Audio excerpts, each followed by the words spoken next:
Lucian Varus. The crowd goes mild. The crowd goes mild. Yeah, I don't know. This is one where it's like... And then proc away one of his abilities, then get some more and do it again, and really play around that percent damage. And he really understands that he doesn't need to kind of itemize or spec against the weaknesses generally, where you run maybe like CDR glyphs, or you run magic resistance glyphs. Like, he's really built for this 1v1. Yep. And I also think that having that 19% attack speed allows him to push that much easier. If he wants to push his opponent and harass him under turret, this is going to help him to do that. So both players have elected to start Q first. And we are going to see that, and just going to start kind of farming it out here. But I think the mana regen, once again, it's very intelligent. He doesn't want to get up in the face of the Lucian. He wants to sit back. He wants to be able to poke him out. And the only kind of risk there is if you get pushed in, you have to start CSing under turret. And just like that, you can fall behind. So We1less needs to make sure he's using his attack speed, keeping the wave at least more even, so he can be able to pick up more of this farm and kind of keep it more neutral. Yeah, always be auto-attacking the minions, and when you harass with your spells, you want kind of double value, so you want to hit both the Lucian and the creeps, but that's why they start E as well, because if you use Q through an entire wave, one, it's hard to hit, and two, it's going to do much more diminished damage. And you can see We1less is actually kind of scared of the Lucian dashing in, so he's sitting very far back. He's using his auto attack so much less. You can even just see, like, he was strafing back and forth with the 3 main range minions there, while Levi was pushing up, hitting his Q, using his passive on the minions, and he has been kind of in control of this wave. Yeah, but Lucian spikes much earlier, much better early trade. That level 2 power spike, Crepo. Tell me about it. Was he backpedaling? We1less, is this the equivalent of backpedaling, what he was doing, canceling some autos? Well, the E does not land there, and so far, Levy's doing a really good job with the CS, and it would be interesting to see if he wants to go for something like, he has Warlords, I do believe, so if you pick up the Warlords, if you go something like a Vamp Scepter or whatever, and you just try to kind of push your opponent really, really quickly, and just kind of try to heal up and outlast him in that way and win on farm. He is running armor on his glyphs, so he's not running the mana regen that We1less is. That's kind of the only difference in the build. Both are indeed running Warlords. But he is running Perseverance as well as all of the HP regen talents. So he has the lifesteal talents, he has the flat regen talents, he's 12 into Resolve. So this means he can kind of sit through a lot of the poke, and I think that stacking lifesteal with a build like this makes a lot of sense, because you can get that push, you can kind of tank through and hopefully just heal back up over and over, and I think it's a really smart strategy, actually. He's also just playing it very well. Whenever there's a window for him to go aggressive, he does up into it, so he's not super tunnel vision focused on this push as a mild CS league. But as we'll see, as this matchup progresses, We1less, once he gets access to more spells, is going to be much more comfortable dealing immediately with these larger waves. Yeah, but Levi is controlling the runes. He picks up both the runes, which is very big there, and he is going to be able to get an advantage from that. But that's a mistake. We1less was playing on the left side for burst control, but at the same time, he could have easily been playing on the opposite side and gotten that relic right there. So that is We1less leaving an opportunity for Levi, and he is definitely punishing where he sees them fit. Right now, he's playing more in a defensive posture, but he's definitely on top of his game. Yeah, certainly. It kind of talks again about the fact that these guys practice these modes. Oh, I love this. Yeah, this is going to be a slow push for his opponent, which is going to deny a lot of the minions there. So I think this is really smart. Most people would have tried to shove it in. I don't think they would have got it in time. Yeah, I need to look at what the range creeps are doing. If you're wondering ever how a freeze becomes to be, it's basically because there is a slight advantage, especially in range creeps on the other side. Just look at them. They're all going to focus a creep. Melee creeps are really good at soaking up damage. It's the range creeps that you want to keep alive. And then when the next wave comes in, it just kind of stacks up and up and up. And if you're asking yourself, hey, well, he's missing some minions, why did he do this? It's because the opponent has more minions that are going to kill off his minions. So even though he misses a couple CS, his opponent loses way more and must push forward into him and kind of in a more vulnerable spot. And I do like the purchase here. I think Cloth Armor is actually pretty smart. Especially in AD carry matchups, because I feel like, as we see the rally being taken, really good punish by We1less. But look how little damage that is. Damage helps you part on your abilities and part on your auto attacks, but it's kind of scaling. But armor, I feel like it works against the base damage of abilities as well. Therefore, it's kind of more beneficial. It's more useful. It does kind of suck in all-ins, but if you're playing CS game, armor is a good choice. Yeah, it certainly is. And this is kind of my understanding of what Levi wants to do. That looks like a not-so-good trade, but he has more regen. He has more lifesteal. He has these defensive masteries, and his plan is, hey, yes, I lose that level trade. Oh, he has the culling. Is he going to go for it? Oh, barrier, no exhaust.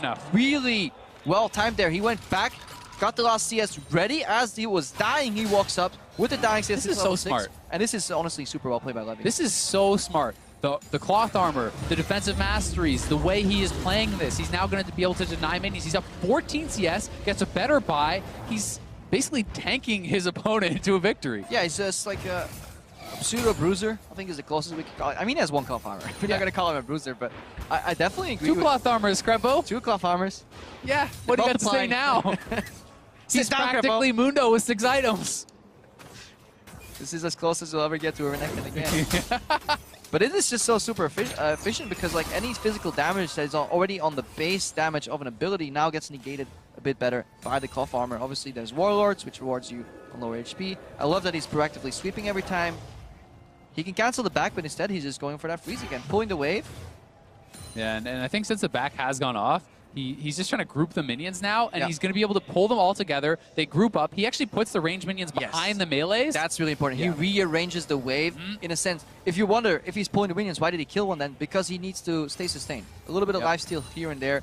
Still, there's a massive advantage. If there's a 4-stack of range creeps at the back, and there's a cannon creep, you have control of where you want the wave to go.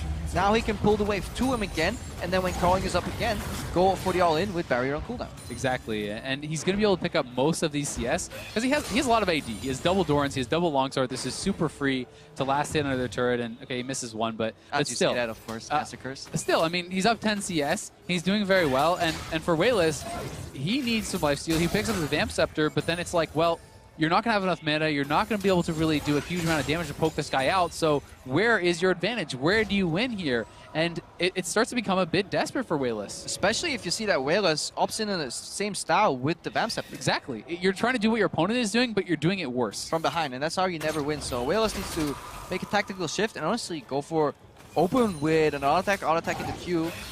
Try and outrange and go for the ulti, but there's really good side switch on Levi. Again, he dodges it, turns it into crawling. We1less right now tanking creeps. Exhaust is there too. Levi can dash again real soon, and that's it. Oh, the exhaust. Oh, he canceled his auto. He had to back up there. He stuttered the auto because of the exhaust, the attack speed reduction. Levi would have had it, but don't fret too much. He's still up a lot of farm. He can push it in, and both players have the barrier, but that should have been game. Yeah, that should have been game if he went slightly more optimal. He still has an entire barrier. He can definitely outplay this. Look at his lifesteal. He's already back so much of this HP. He's being able to heal back up. He's being able to regen back up, and he can look to go aggressive on We1less if he sees the opportunity. And the problem is We1less needs to get a couple auto attacks in before he uses abilities. Levi, the only way he loses is right now if he gets sucked in and kind of greets for the last few CS. Yeah, or if he can get baited into an all-in. Like at this point, you don't even have to. You can use Cullings on the wave and stuff. He's 20 CS from victory. His opponent basically has to get almost 3 full waves advantage in farm, and at this point, Levi has the item advantage. He has kind of the CS advantage. If you keep your opponent in lane here, if you keep him stuck in this, then how do you lose? I really like that he's trading just every time We1less uses either an E or a Q, it's being traded for the gap calls are on the side of Levi. Yeah, very smart. He's going to miss that CS, unfortunately. That's a bit unlucky, but should be able to... okay, well, that was a little bit careless. I mean, he should have at least got 2 of those. I think he's trying to decide, like, am I getting baited into an all-in? What's the cooldown on Varus ultimate? Should I base? He's trying to run the numbers here. We1less is taking advantage of that confusion. I think the best thing to do for Levi here is just base. Yeah, part of the problem here is that because he's hesitating on what to do, now he's going to lose a lot of minions to the turret when he does base, and he is eventually going to kind of come to that conclusion where that's what he should do. But when you give up the minion advantage, when you give up the wave, then you're not auto-attacking, you're not using that lifesteal, and wow, look at this buy. He picks up a Warden's Mail as well as the Caulfield, so super efficient, super tanky. And because it was a cannon wave, he's actually not losing as many minions as he should have, right? The cannon tanks it up, it allows you to get back there. Because We1less also hesitated. He hesitated on the punish, and obviously it's really hard for him to like kind of tear through that entire wave because he's running so much attack speed and doesn't have that much raw AD to enhance his abilities. He's 10 CS away. I don't think We1less could have even afforded to back here. He's going to get this full free wave, then he's 4 CS away, and culling is up. He just has to coming in. He just has to cull the next wave. We1less must all in now. We1less has to all in pretty much immediately. And even still, Levi has his barrier, and he can just culling the wave. I mean, what is We1less going to do? 90% over, but we have been wrong in the past. So We1less, I don't even know why he's going for CS. Yeah. Doesn't matter at this point. Needs to get out there and start fighting because the minion wave is coming. Oh, no sweep. There is almost an exhaust. He really wants to get that exhaust up too. We1less pops the elixir. Levi can just let the minions do the talking for him. There's 12 CS remaining. Look at We1less. He wants to deny as much as he can. He's ready, though. I think the thing is, if We1less takes a full culling, then Levi can just win the all-in, but he just needs those minions. He's going to go for it. Put it culling on a wave. 1 minion, 2, and one more. Levi's We1less blocking the culling. It's over. Got it. And we talked about it. Is it mechanics or is it intelligence? And Levi, he outthought We1less. This was so smart. The crowd a little unhappy it's not a kill, but I got to give this guy credit. He outthought his opponent. If you get